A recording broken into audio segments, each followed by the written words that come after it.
think about this, because I'll tell you what it is that you need to do to be successful. Some of these things aren't so malleable, but others are things that you can work on.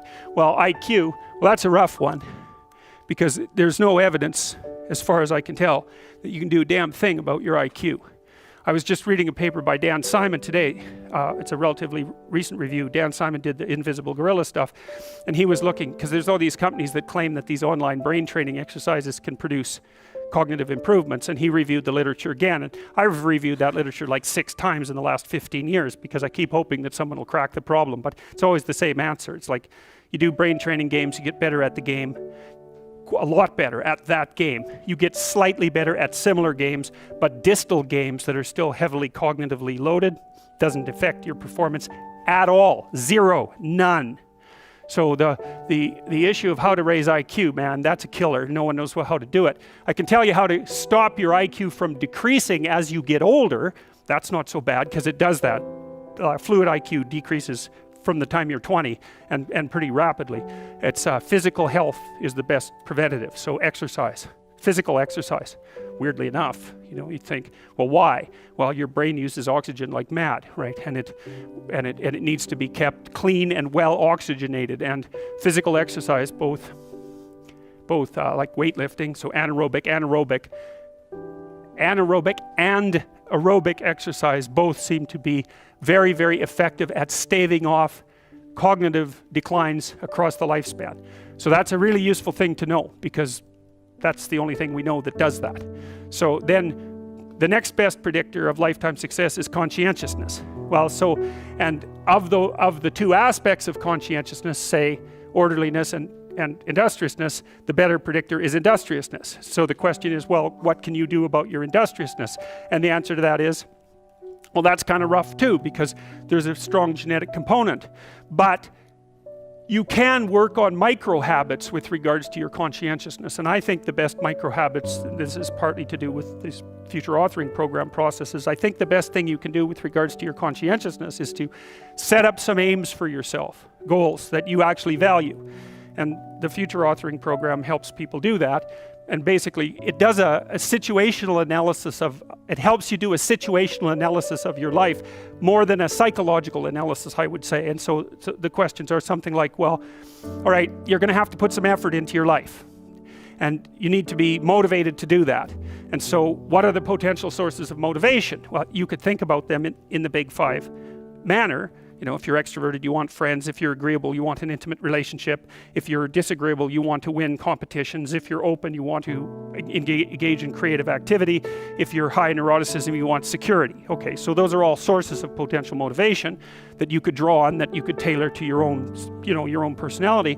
But then there are dimensions that you want to consider your life across. And so we ask people about, well, you know, if you could have your life the way you wanted it in 3 to 5 years, if you were taking care of yourself properly, you know, what would you want from your friendships? What would you want from your intimate relationship? How would you like to structure your family? What do you want for your career? Well, how are you going to use your time outside of your job? And how are you going to regulate your mental and physical health, and maybe also your drug and alcohol use? Because that's a good place to auger down, you know, because alcoholism, for example, wipes out, you know, 5 to 10% of people. So you want to keep that under control. And then so maybe, you know, you develop a vision of what you would like your life to be, and that associates the goal. Well, once the goal is established, and then you break down the goal into micro processes that you can implement. The micro processes become rewarding in proportion, in relation to their causal association with the goal, and that tangles in your incentive reward system. You know, we talked about the dopaminergic incentive reward system, and that's the thing that keeps you moving forward. And the way it works is that it works better if it produces positive emotion when it can see you moving towards a valued goal. Okay, well, what's the implication of that? Better have a valued goal, because otherwise you can't get any positive motivation working out. And so the more valuable the goal, in principle, the more the micro processes associated with that goal start to take on a positive charge. And so what that means is, well, you get up in the morning and you're excited about the day, you're ready to go. And so as far as I can tell, what you do is you specify your long-term ideal, Maybe you also specify a place you want to stay the hell away from so that you're terrified to fail as well as excited about succeeding, because that's also useful. You specify your goal. You do that in some sense as a unique individual. You want to specify goals that make you say, oh, if that could happen as a consequence of my efforts, it would clearly be worthwhile. Because the question always is, why do something? Because doing nothing is easy. You just sit there and you don't do anything. That's real easy. The question is, why would you ever do anything? And the answer to that has to be because you've determined by some means that it's worthwhile. And then the next question might be, well, where should you look for worthwhile things? And one would be, well, you could consult your own temperament. And the other would be, well, you kind of look at what it is that people accrue that's valuable across the lifespan. So you do a structural analysis of the subcomponents of human existence, and I already did that. You need a family, you need friends. Like, you don't need to have all these things, but you better have most of them. Family, friends, career, educational goals, plans for, time outside of work, attention to your mental and physical health, etc. That's what life is about. And if you don't have any of those things, well, then all you've got left is misery and suffering. So that's a bad deal for you. So once you set up that goal structure, let's say, and that's really in many ways that's what you should be doing at university. That's exactly what you should be doing, is trying to figure out who it is that you're trying to be, right? And you aim at that, and then you use everything you learn as a means of building that person that you want to be. And I really mean want to be. I don't mean should be. Even those things are going to overlap. And it's important to distinguish between those, because that's partly, and this is back down to the micro-routine analysis. So if I was saying, well, you're going to try to make yourself more industrious. Okay, number one, specify your damn goals, because how are you going to hit something if you don't know what it is? That isn't going to happen. And often people won't specify their goals too, because they don't like to specify conditions for failure. So if you keep yourself all vague and foggy, which is real easy, because that's just a matter of not doing as well, then you don't know when you fail. And people might say, well, I really don't want to know when I fail because that's painful. So I'll keep myself blind about when I fail. That's fine, except you'll fail all the time then. You just won't know it until you've failed so badly that you're done. And that can easily happen by the time you're 40. So I would recommend that you don't let that happen. So that's willful blindness, right? You could have known, but you chose not to. Okay, so once you get your goal structure set up, you think, okay, if I could have this life, looks like that might be worth living, despite the fact that it's going to be, anxiety provoking and threatening, and there's going to be some suffering and loss involved and all of that. Obviously, the goal is to have a vision for your life such that, all things considered, that justifies your effort. Okay, so then what do you do? Well, then you turn down to the micro routines. It's like, okay, well, this is what I'm aiming for. How does that instantiate itself day to day, week to week, month to month?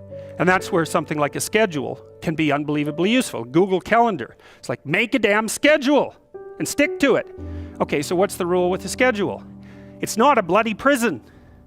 That's the first thing that people do wrong. They say, well, I don't like to follow a schedule. Well, it's like, well, what kind of schedule are you setting up? Well, I have to do this, then I have to do this, then I have to do this, and then I just go play video games, because who wants to do all these things that I have to do? It's like, wrong. Set the damn schedule up so that you have the day you want. That's the trick. It's like, okay, I've got tomorrow. If I was going to set it up so it was the best possible day I could have, practically speaking, what would it look like? Well, then you schedule that. And obviously there's a bit of responsibility that's going to go along with that, because if you have any sense, one of the things that you're going to insist upon is that at the end of the day, you're not in worse shape than you were than at the beginning of the day, right? Because that's a stupid day.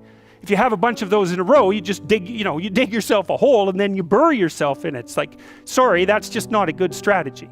It's a bad strategy. So maybe 20% of your day has to be responsibility and obligation, or maybe it's more than that, depending on how far behind you are. But even that, you can ask yourself, okay, well, I've got these responsibilities.